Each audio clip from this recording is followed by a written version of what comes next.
So there's been backlash with LeBron going to the 76ers. Now, me personally, I think the man should have went back to Cleveland. He had the same opportunity to compete. I get that James Harden is more of a hindrance in that aspect, but I think he had the same chance of competing. Now, it may be delusion on my side because I understand that the Philadelphia 76ers have more talent on their roster. I get that part. But the comments that he's getting now is the exact reason why I said going to Cleveland, his public perception would have been a little bit better off.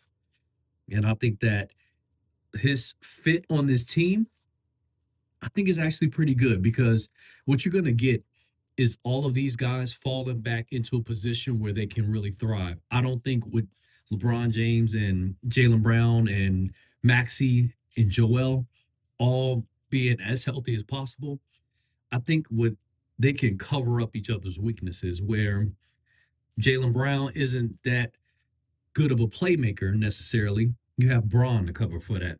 Where Braun isn't going to be playing that much defense at his age, you got Jalen Brown to cover that. Because if you noticed in the finals, what Jalen Brown's primary job was basically just play defense and score. We'll handle the playmaking.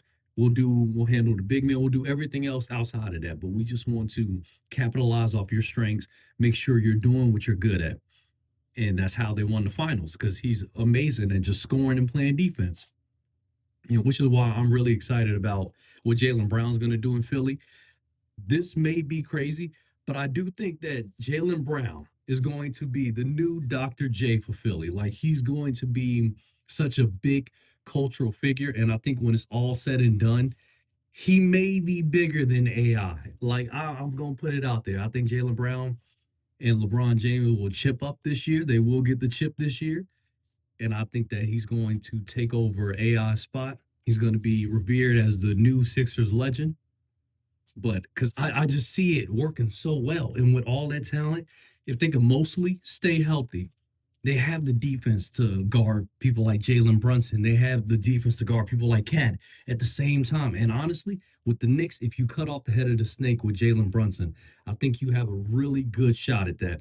Now with Cat, it would depend on Joel's, injury situation on whether he can play or not. But I still think you got a good shot with that.